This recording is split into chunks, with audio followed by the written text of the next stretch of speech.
Mile marker 113. I drove long haul for 9 years before I quit. People always assume it was the money that ran out, or the loneliness, or my back finally giving up. It was not any of those things. I quit because of one stretch of highway in northern Nevada, and because of what I picked up there one night in October. And because I am certain that if I had kept driving that route, sooner or later it would have gotten in my cab for good and I never would have come home. I want to tell it the way it happened, in order, because the order matters.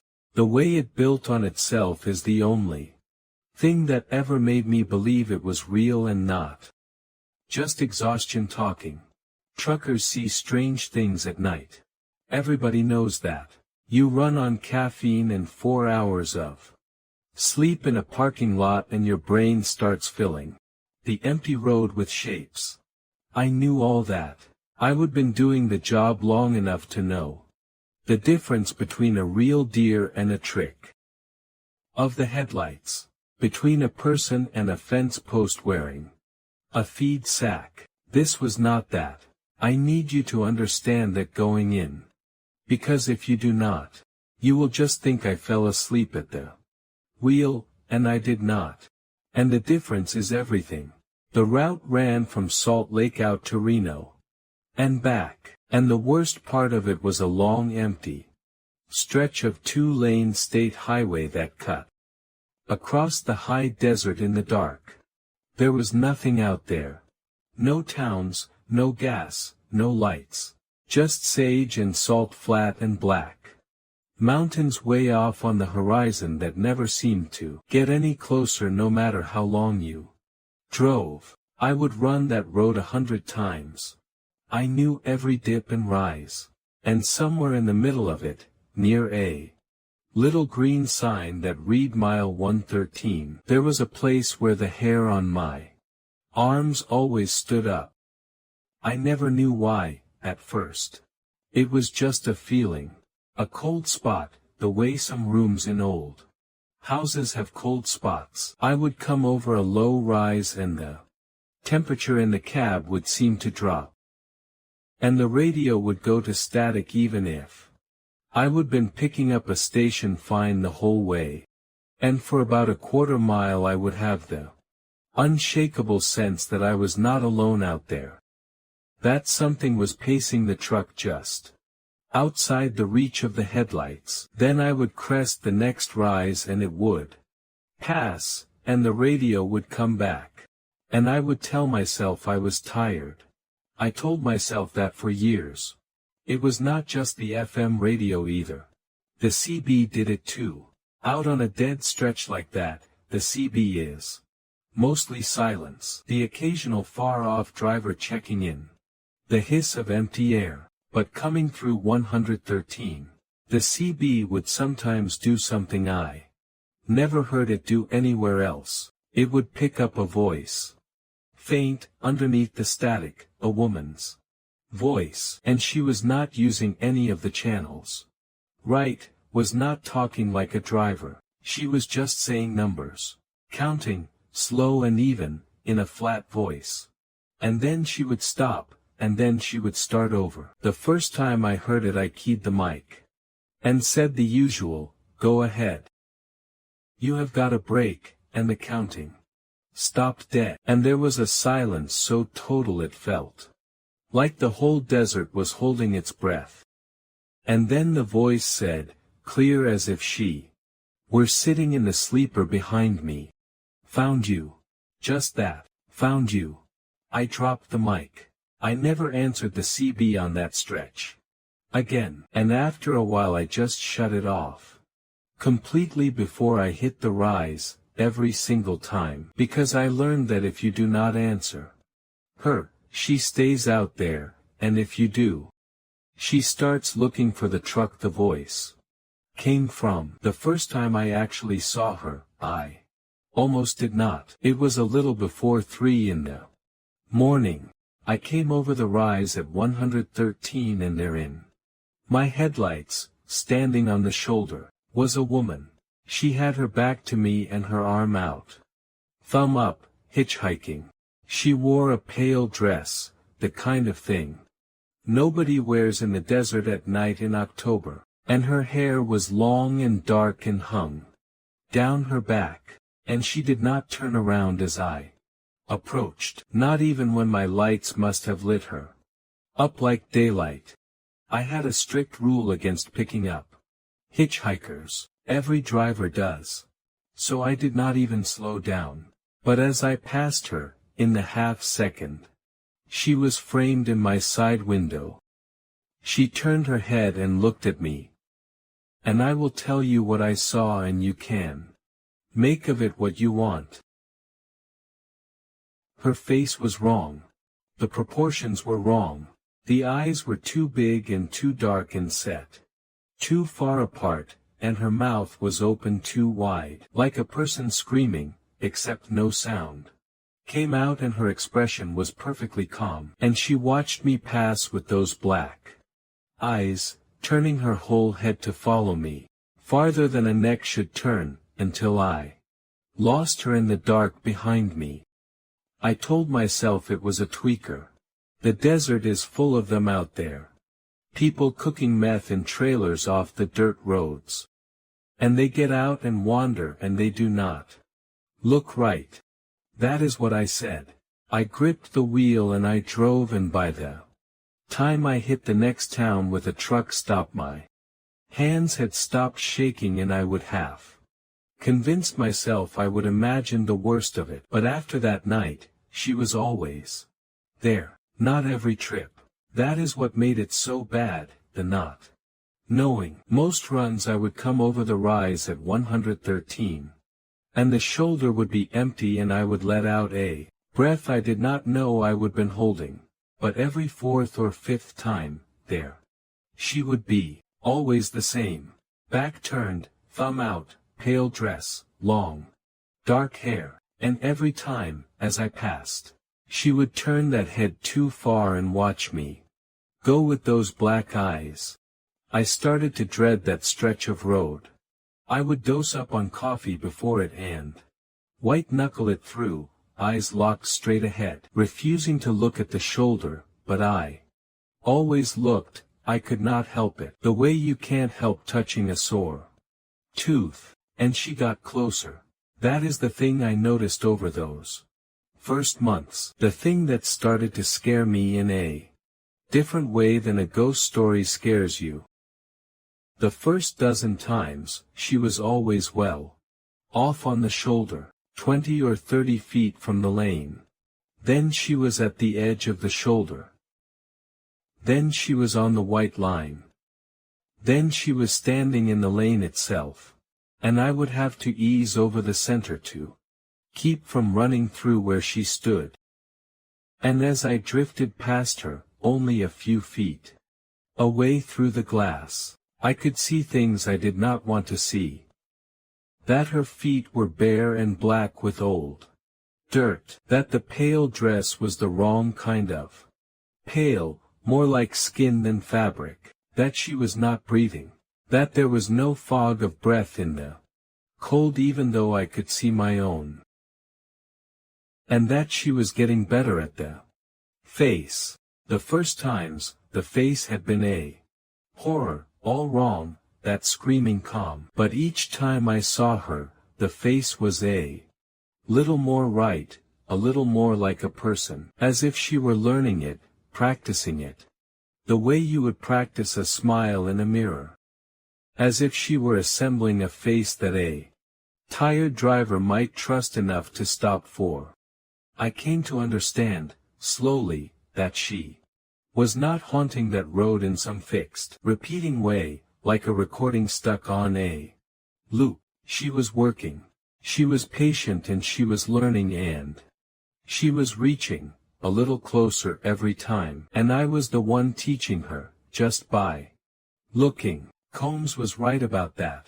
Every time I looked at her, she got a better look at me. I started asking around, carefully, because you do not want to be the driver who believes in ghosts. That is how you end up with no runs and a reputation, but late at night at the truck stops. When it is just a few of you nursing coffee. In a vinyl booth. People will say things they won't say in daylight, and it turned out I was not the only one. An older driver named Combs, a man who'd been running that route since before I was born. He did not even let me finish describing her. He just set down his cup and said, "Mile 113, don't ever stop for her. Don't ever slow down. And son, whatever you do, do not look at her if you can help it. Because the more you look, the more she sees you, and once she is seen enough of you, she gets in." I asked him what he meant, gets in. He would not say. He just told me about a driver he would known years back. A young guy who used to laugh about her. Who used to flash his brights at her and lay on the horn going by, treating her like a joke. And one night that driver stopped. Combs did not know why. Maybe he was drunk, maybe he was daring himself. Maybe she just finally got loud enough, but he stopped. And they found his rig 3 days later. Parked neat on the shoulder at mile 113 with the engine cold and the driver's door open and no driver, no body, no blood, no tracks. Just an empty truck and the keys still in it and, on the passenger seat, a single long dark hair. Combs told me one more thing before he left the truck stop that night, and he said it quiet, leaning across the table so the waitress would not hear, like he was ashamed of believing it. He said the thing at 113 had not always been there. He would been running that route 40 years. And there'd been a time, early on, when it was just an ordinary empty stretch of bad road. He said it started sometime in the 70s, and that for a long while she only came out for drivers who were already in trouble. The drunks and the half asleep and the ones who had given up on getting home anyway. As if she could smell it on them.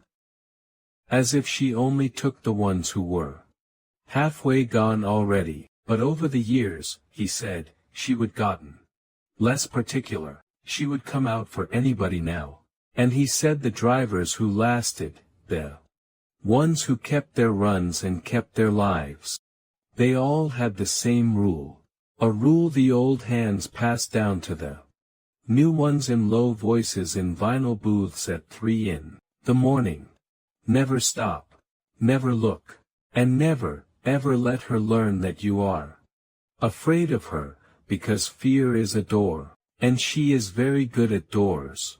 I did not sleep right for a week after Combs told me that, but I kept running the route, because it paid, and because I was stubborn, and because some part of me had started to think of her as mine. The way you do with a thing you are afraid of for long enough. That was my mistake. You should never let a thing like that become familiar. Familiar is how it gets close. The night it almost ended me was the second week of October. I was deadheading back toward Salt Lake. Empty trailer, running late, pushing harder than I should have. It was past 2. I was tired in the deep way, the way where you blink and lose a quarter mile. I came over the rise at 113 and the cab went cold and the radio died to static. Same as always, and there she was on the shoulder. But this time she was facing me. Both arms down at her sides.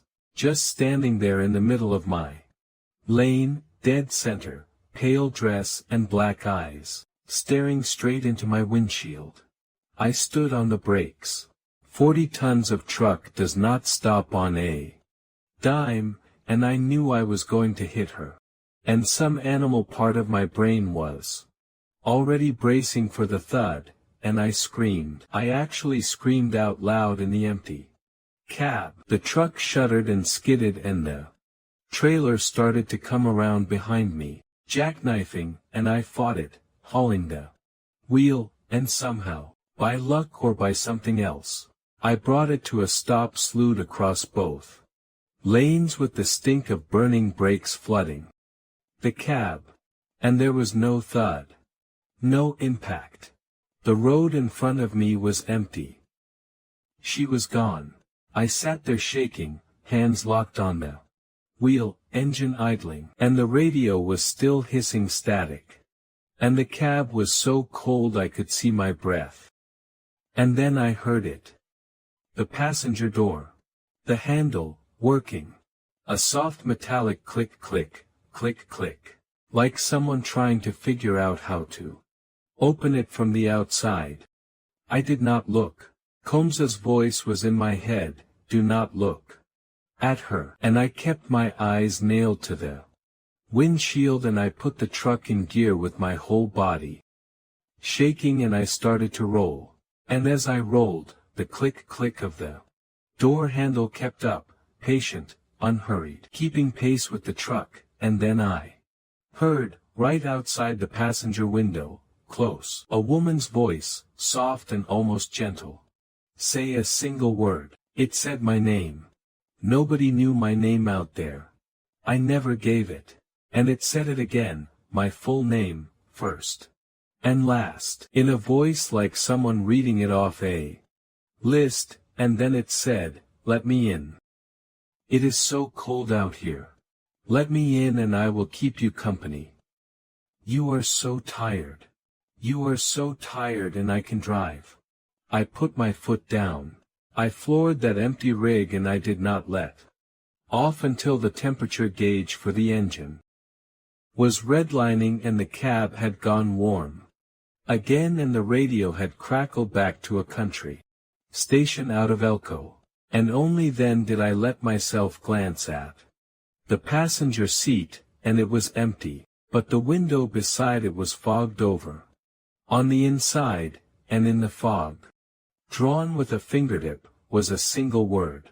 It said wait.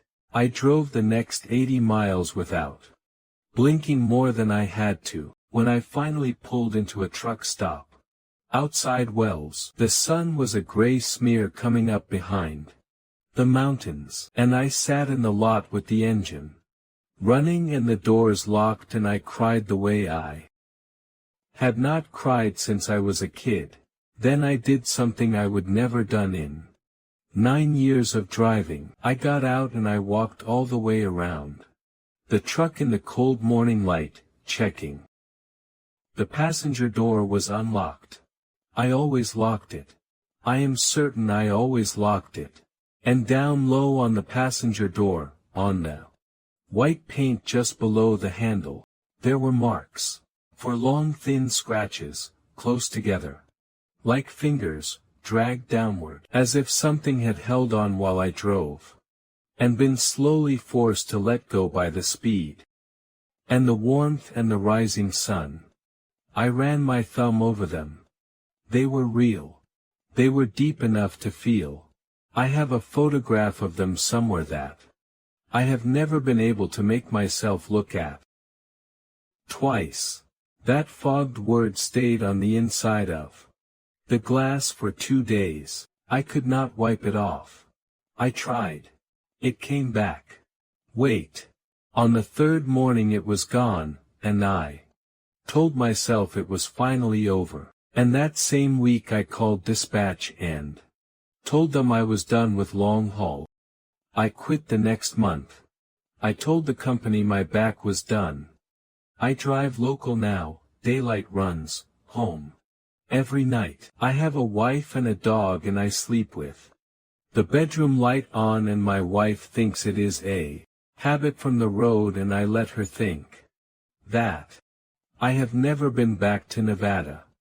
I never will. I want to say it ended there, that quitting the route closed the door. Mostly it did. But there is one more thing.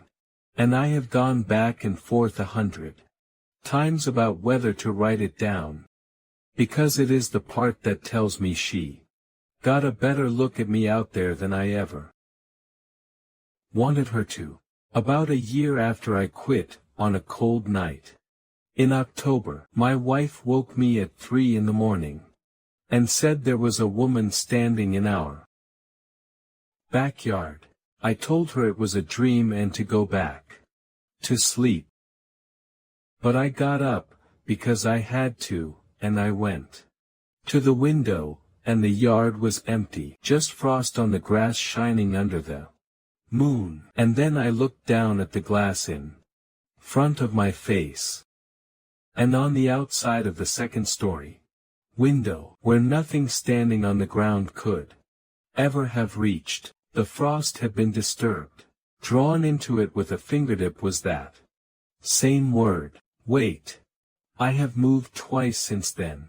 I do not tell anyone the new address until I have to.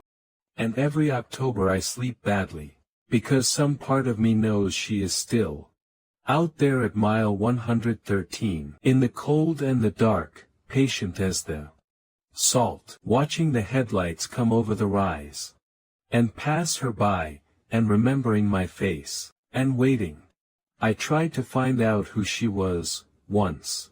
I spent a whole winter on it, the way you pick at a thing you should leave alone.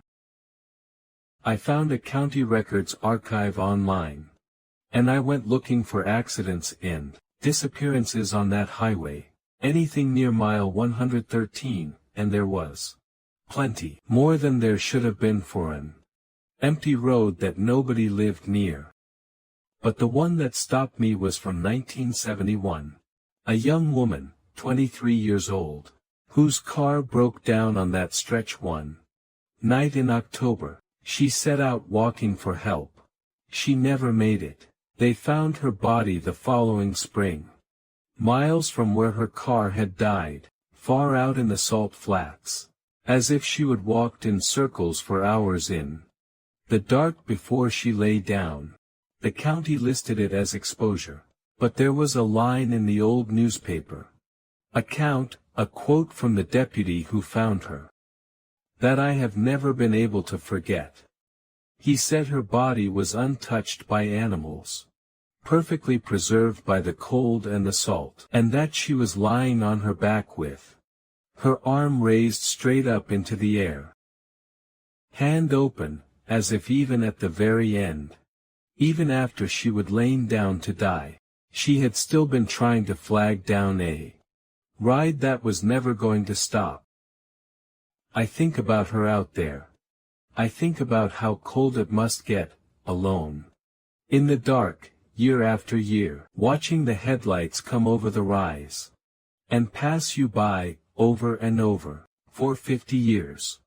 I think I understand now why she wants in.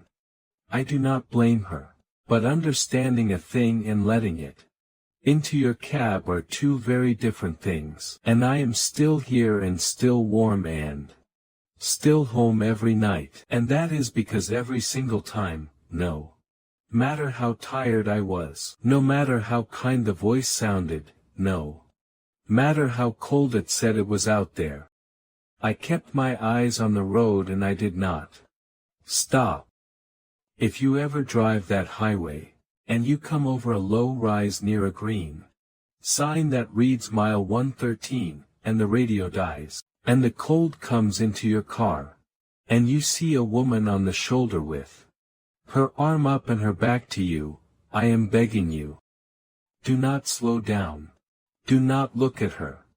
And no matter what voice it uses, no matter whose name it knows, do not let her in. She is very tired of waiting, and she will drive you anywhere you want to go, except home.